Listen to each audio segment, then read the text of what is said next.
would feel an ownership of the results or the policy ideas and business models that come out of the project.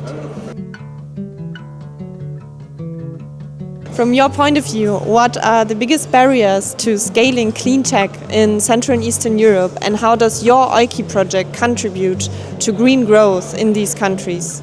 Our OIKI project on data-driven roadmaps for green growth addresses green transition and the related economic development and energy security challenges from a highly data-driven analytical perspective, but we also engage with policymakers and businesses alike into scenario discussions so that everyone could have a say in it and eventually would feel an ownership of the results or the policy ideas and business models that come out of the project. Thank you so much. Thank you.